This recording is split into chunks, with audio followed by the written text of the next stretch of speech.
Hi, and welcome to Sully's Kitchen. Well, it's that time of year again. Lobster season, baby! It's truly one of the most wonderful times of the year. Today I'll be making a PEI lobster and mussel chowder with baby potatoes. Not allowed to travel to PEI, but I picked them up in Bedford and I made sure that they were caught in fishing zone 26A. Found the recipe on lobsterpei.ca. So before we get started with putting the chowder together, the very first thing you have to do whenever you're about to prepare lobster is to scare a family member with one.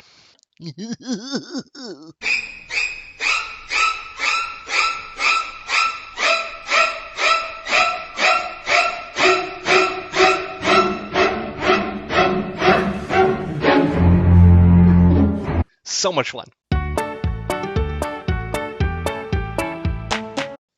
I'm actually a little bit afraid with this recipe because there's a lot of moving parts and it's going to be pretty continuous, but hopefully not too many snags along the way. But if there's one thing that we've learned in Sully's Kitchen is I find a way one way or another. Unless it was the bread, that was a total mess up.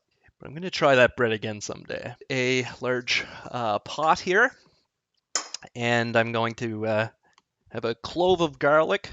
I don't have to mince it for once, thank God. I just gotta peel it and smash it. That's no big deal at all. I just pop that in the pot there. 2 cups of white wine. 2 for you, 1 for me. Classy. 1 cup of water. 1 bay leaf. I bay leaf, I can fly. Oh, the lobster doesn't like my singing. He's flailing around.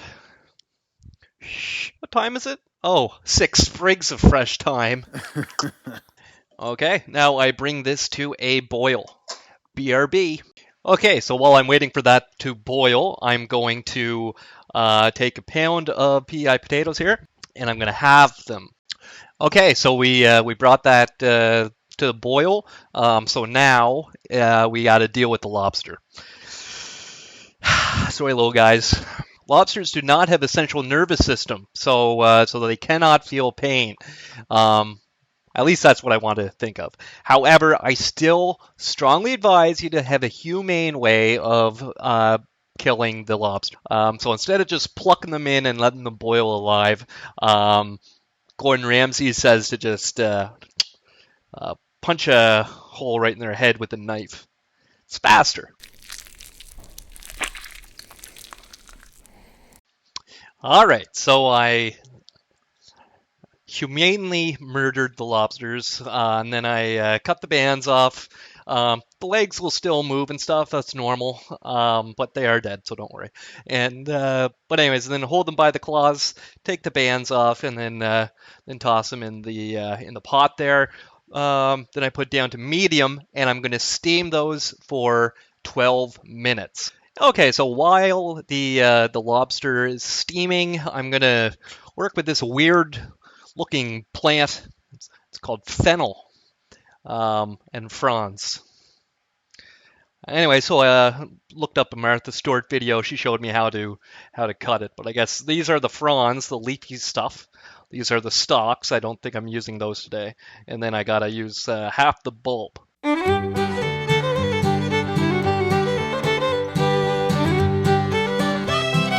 Okay, so I ripped off the fronds, just like I was pulling someone's hair out. I'm not sure if I'm going to like it. It smells like black jelly beans, and I despise black jelly beans. But anyways, I'll try it. So now I'm going to take half of the fennel, cut it up. Martha Stewart says I need to cut out the bottom triangle part. Bye. Okay, Martha Stewart says you can cut it either way, lengthwise or width. I'm going to try a bit of both. Really need a better knife. See what this tastes like. Tastes like black licorice, but not as bad as black licorice. It's probably chunkier than it's supposed to be. All right, that wasn't so bad. Okay, I'm just going to put this to the side here. Okay, so prepare the fennel.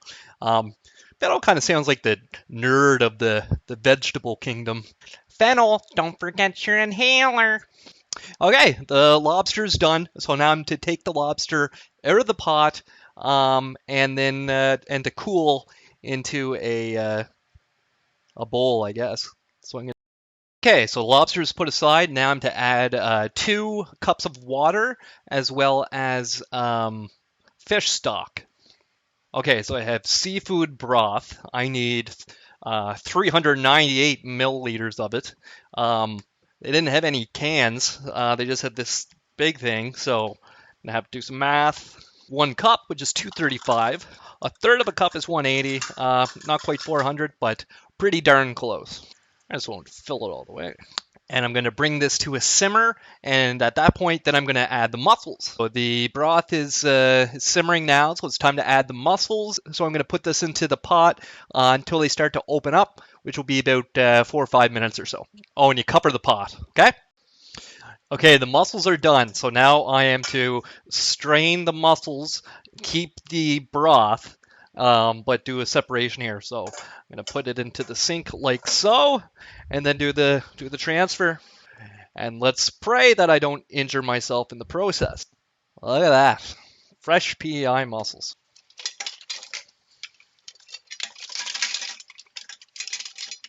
So I'm reserving the broth and letting the mussels cool. Now I'm to melt some butter in a large pot, so I'm going to use the pot from before. Now that's empty. A bit of a musical chairs thing going on here. 2 tablespoons of butter. Okay, so I got the butter inside and basically melted without putting any heat on, since it was already hot from cooking the mussels. Then it says to add the leeks. I guess that's the fennel and the fronds. I guess those are leeks. I had no idea that I took a leak at the grocery store today.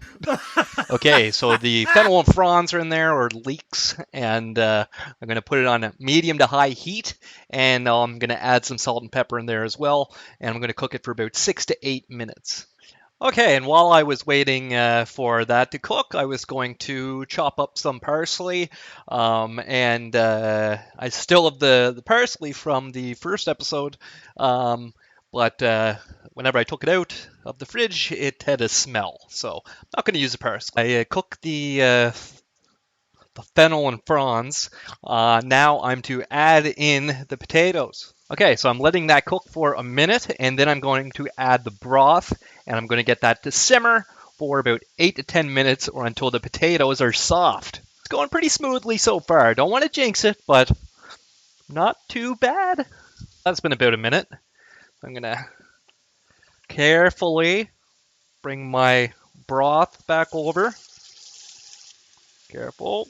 So now while I'm waiting for the potatoes, I'm going to get the lobster meat and the mussel meat prepped, okay? So I'm first going to take the lobsters, and just using the tails and the claws for the recipe here. But I eat the whole friggin' lobster, except for, right behind the eye. So we take one of our lobsters here. Oh, it's still alive! No, just kidding. Twist.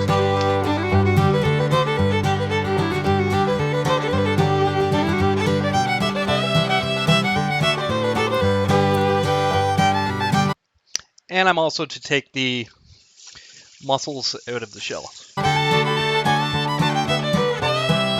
Okay, so I have the lobster meat and the mussel meat already here. The potatoes are tender, and anyways, and then also I forgot that I need to heat up my baguette. So I have a gluten-free baguette.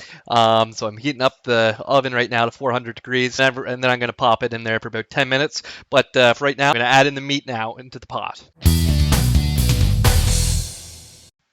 Okay, and the last ingredient is I put a half cup of whipping cream, 35%. Okay, I should have did this closer to the pot. Let's hope that it makes it. Stir it around. It's ready in about a minute. So then I put in a bit more salt and pepper.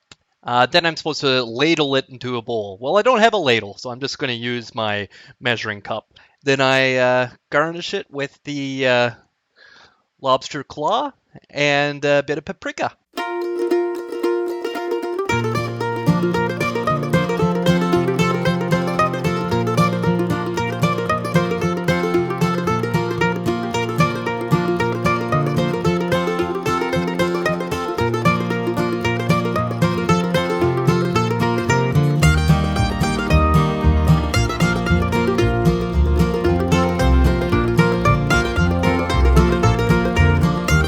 All right, here's the big moment, the taste test. Will this chowder be one to celebrate? Or will it taste like soupy fish bait? Okay, trying to make sure I get a nice bite here with a mussel and some lobster and also a piece of a tater.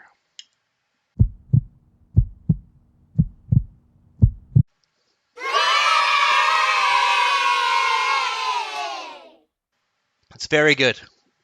It's not as creamy as a typical chowder, um, as you would expect from a typical chowder, but it tastes very good. And it was actually a lot easier to make than I thought it was going to be. Sometimes a task can seem like it's very overwhelming to start with, or too challenging for you. However, you just take it one step at a time, and you may just surprise yourself, like I did today. There's a lot of moving parts here, but this was a pretty good meal. Thank you everyone for liking and sharing and all that sort of stuff. Keep it going, because I need to boost the amount of subscribers I have to get that YouTube money. All right? Share it. Share it with your friends. Share it with, I don't know, someone you never chatted with in a while. It's a good opener. Anyways, I'm going to go eat this chowder now. Bye.